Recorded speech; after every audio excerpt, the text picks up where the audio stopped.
Chers amis de l'aumônerie, bienvenue à cette nouvelle séance dématérialisée. C'est en effet la rentrée cette semaine, et comme nous ne pouvons toujours pas nous retrouver physiquement au 36 rue Hermel, eh bien nous poursuivons ces séances dématérialisées à l'aide de ces petites vidéos pour vous faire progresser dans la foi chrétienne et dans l'intimité avec le Christ. C'est difficile d'être ainsi séparés semaine après semaine. J'espère pourtant que vous avez passé de belles fêtes de Pâques, que vous avez pu prier, pu célébrer tout cela avec le Christ mort et ressuscité pour nous. De notre côté, nous nous sommes mis aux messes en direct sur YouTube, et la bonne surprise que nous avons eue, c'est le retour du Père Bernard Keruel, qui est revenu de l'hôpital après 12 jours d'hospitalisation, alors que nous avions pensé un moment qu'il était vraiment tout proche de la mort. Eh bien, le Seigneur nous l'a rendu en assez bon état pour fêter ensemble les 3 jours du Triduum pascal. La semaine dernière, j'ai profité de la seconde semaine des vacances pour déconnecter et prendre un peu de temps de pause. Ça m'a permis de beaucoup plus prier, de lire et de penser aussi à chacun d'entre vous dans cette période toujours de confinement compliquée. Ainsi, vous pouvez toujours compter sur ma prière pour vous et vos familles, en espérant quand même que la joie de Pâques illumine chacun de vos cœurs. Je veux justement profiter de cette nouvelle vidéo pour approfondir avec vous le sens et la signification de cette période du temps pascal. C'est une période qui mène depuis le jour de Pâques jusqu'à la Pentecôte, qui dure du coup 50 jours et qui est riche de beaucoup de symboles. Nous appuierons pour cela notamment sur le cierge pascal, qui est un élément central de la liturgie du Triduum pascal. Nous verrons aussi par la suite l'évangile de dimanche prochain, qui est l'évangile des pèlerins d'Emmaüs et qui est une belle illustration des apparitions du Christ ressuscité aux disciples avant son ascension pour rejoindre son Père. Et enfin, nous terminerons par un bref aperçu justement d'un des beaux fruits de cet évangile, qui est l'œuvre d'Emmaüs de l'abbé Pierre, qui prend justement racine dans l'intuition du récit de cette apparition. Comme nous en avons pris l'habitude, nous voici à nouveau dans notre chère Église pour aborder le thème de notre séance d'aujourd'hui. Comme je vous l'avais annoncé, nous allons cette fois-ci à la rencontre de quelque chose d'un peu particulier qui porte le nom de Pascal. Comme les personnes âgées, il rapetisse au fur et à mesure de l'année. C'est quelqu'un de très lumineux et qui a beaucoup de chance, car dès qu'il assiste à la messe, il est toujours très bien placé dans le chœur à côté des prêtres. Je vous présente donc Pascal le Cierge. Drôle de nom, vous me direz, pour une grosse bougie. C'est vrai. Mais il faut connaître son histoire pour comprendre d'où lui vient ce prénom. Le cierge pascal est allumé lors de la vigile de Pâques, qui est une célébration très particulière. En effet, elle ouvre la fête de Pâques, qui constitue le sommet de l'année liturgique pour les chrétiens.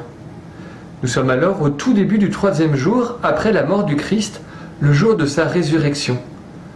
La nuit qui passe de la mort à la vie. Le cierge pascal possède 3 signes distinctifs qui sont tracés sur lui. En premier, la croix, qui est le signe du Christ. Ensuite, nous voyons 2 lettres de l'alphabet grec, l'alpha et l'oméga, qui sont les premières et dernières lettres de cet alphabet. Celles-ci font référence à la phrase du livre de l'Apocalypse où Jésus dit « Je suis l'alpha et l'oméga ». Le Christ en effet est le premier, c'est-à-dire l'alpha, celui par qui tout est créé. Mais il est aussi le dernier, l'oméga, parce qu'il viendra clore l'histoire du monde à la fin des temps. Enfin, le 3e signe tracé sur le cierge sont les chiffres de l'année en cours, puisque le cierge pascal est renouvelé chaque année à Pâques. L'allumage de ce cierge est le premier des rites de la vigile pascale. Écoutons donc le père du Tertre, notre curé, lors de la vigile de cette année, la semaine dernière, qui bénit notre cierge. Le Christ hier et aujourd'hui, commencement et fin de toutes choses, alpha et oméga, à lui le temps et l'éternité, à lui la gloire et la puissance pour les siècles sans fin. Amen. Amen. Une fois que le cierge est allumé, il entre normalement dans l'église plongé dans la pénombre. Puisque nous avons célébré cette année la vigile dans la crypte, nous pouvons surtout regarder les images de la dernière vigile célébrée à Notre-Dame de Paris pour comprendre la force du signe du cierge. La cathédrale est ainsi plongée dans le noir, car elle est encore endeuillée par la mort du Christ le vendredi saint. Le cierge pascal, qui vient d'être allumé dehors par l'archevêque, entre donc dans l'église comme le symbole de la victoire de Jésus sur la mort, de la lumière sur les ténèbres. Et au fur et à mesure de son entrée, l'ensemble des fidèles peuvent allumer leur cierge et former comme un tapis de lumière autour de ce cierge qui rentre dans la cathédrale pour illuminer de la lumière du Sauveur les ténèbres qui se dispersent. Il y a plusieurs procédés pour produire un cierge pascal. Je vous propose de regarder l'extrait suivant tiré d'un reportage chez un cirier, c'est-à-dire un fabricant de cierges qui a gardé une méthode artisanale qui remonte au XVe siècle. Ici, pas de procédés industriels ni d'outils très sophistiqués. Simplement une tradition reprise des siècles passés. Désormais, ce ne sont plus des moines qui réalisent les cierges pascals, mais des sociétés spécialisées que l'on nomme des ciergeries. Sur ces images, nous voyons un artisan cirier à l'œuvre et qui confectionne ses cierges à la louche, c'est-à-dire à partir d'une méthode manuelle. Elle consiste à suspendre des mèches au-dessus d'un grand bain de cire chaude avec laquelle on arrose régulièrement les mèches suspendues. On superpose ainsi des couches de cire les unes sur les autres grâce au refroidissement permis par l'air ambiant. Il faut compter une bonne semaine pour réaliser un cierge pascal avec cette technique artisanale. C'est bien plus qu'à l'aide de moules industriels, mais cette technique a le gros avantage de faire durer le cierge bien plus longtemps, car il n'y a pas d'air présent dans la cire. Simplement, le prix s'en ressent et la plupart des cierges sont maintenant industriels. C'est beau en tout cas de voir ces gestes répétés pour confectionner des objets aussi nobles qui sont au cœur de la liturgie chrétienne. Comme je vous le disais, depuis le dimanche 12 avril dernier, nous sommes dans le temps de Pâques. Ainsi, dimanche après dimanche, nous allons entendre des évangiles qui retracent les apparitions du Christ ressuscité aux disciples. Dimanche prochain, nous allons entendre l'apparition du Christ aux deux pèlerins d'Emmaüs. Afin de mieux connaître ce récit qui est très important dans la Bible, je vous propose de suivre le reportage suivant qui s'appuie sur un très beau tableau de Rembrandt.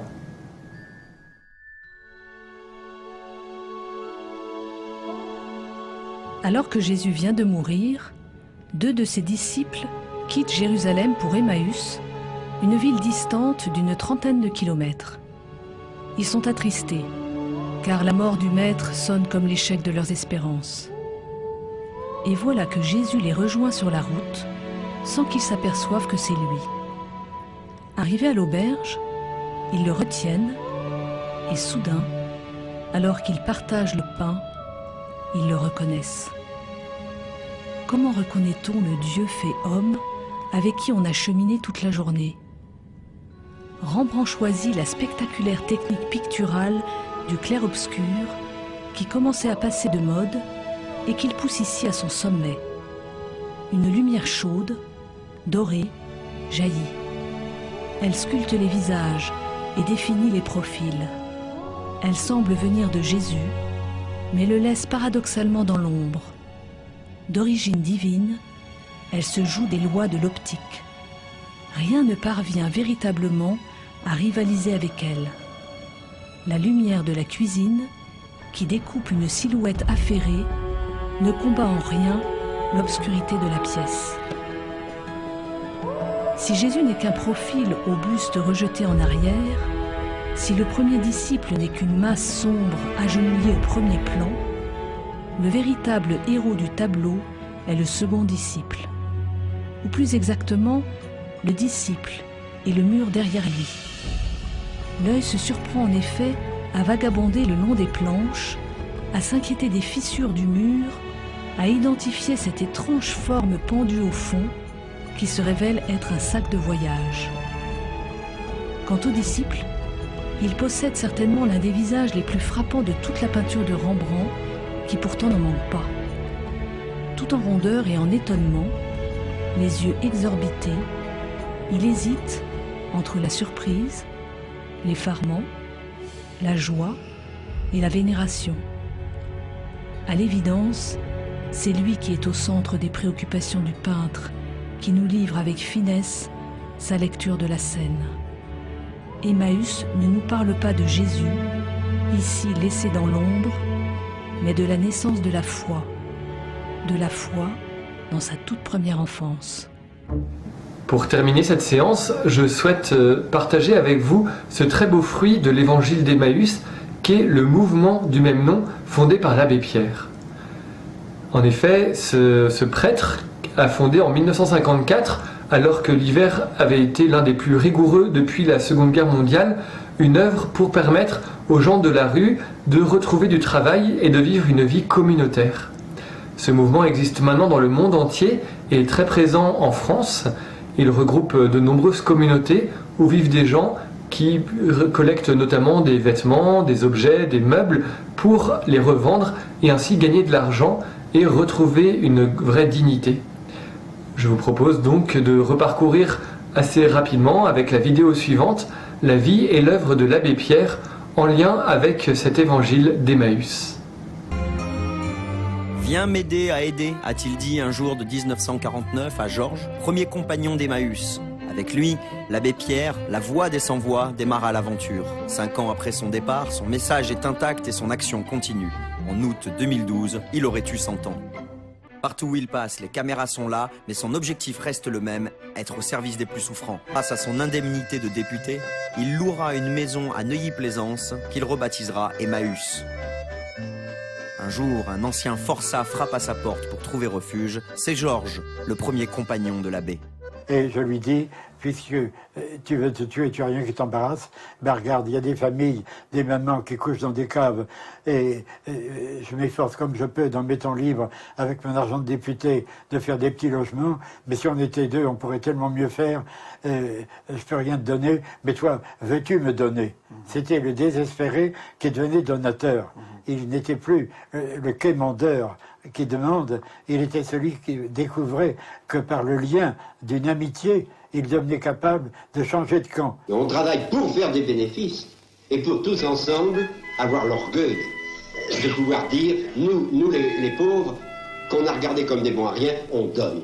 Mes amis, au secours. Une femme vient de mourir, je l'ai.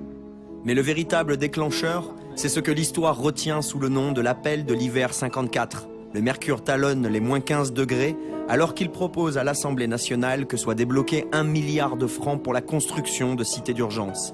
L'amendement est repoussé, alors qu'un bébé meurt de froid au camp des Coquelicots, puis une femme. L'abbé s'empare des médias et lance son célèbre appel sur Radio Luxembourg. De février à octobre, le mouvement récolte pas moins de l'équivalent aujourd'hui de 7 millions d'euros. La gare d'Orsay, rebaptisée Gare de l'Espoir, sert de centre de stockage pour les quelques 15 000 couvertures données. Au début des années 60, Emmaüs a édifié plus de 2000 logements HLM. Bientôt, le mouvement en gérera 5 fois plus, notamment grâce au modèle des maisons des jours meilleurs, bâtisse en kit rapidement monté et facilement duplicable. Le mouvement ressemble de plus en plus à une grande organisation internationale. La possibilité, très bonne d'ailleurs pour le mouvement Emmaüs, avant d'être parti chez le bon Dieu, d'être un peu loin, pas trop, pour qu'ils puissent venir me trouver dans le moment difficile. Mais cependant, je leur dis que je suis le grand-père, j'ai marié mes enfants et je ne veux pas faire la belle-mère. Prenez vos responsabilités. Et c'est une très bonne manière de transition pour les grandes responsabilités d'un mouvement comme celui-là. J'ai été heureux de partager avec vous cette nouvelle séance dématérialisée, même si je souhaite du fond du cœur vous retrouver le plus rapidement possible pour reprendre nos activités habituelles, même si ça se fera sans doute au début sur un mode un peu différent de d'habitude. En tout cas, sachez que les grandes célébrations, première communion, baptême, confirmation, sont repoussées à l'automne. Cela ne doit pas nous empêcher pour autant de prier les uns pour les autres, de demander au Seigneur de veiller sur nous et de nous donner la force de continuer nos activités là où nous sommes. Que le Seigneur, par l'intercession de la Vierge Marie, vous protège et vous guide. Et j'espère à la semaine prochaine.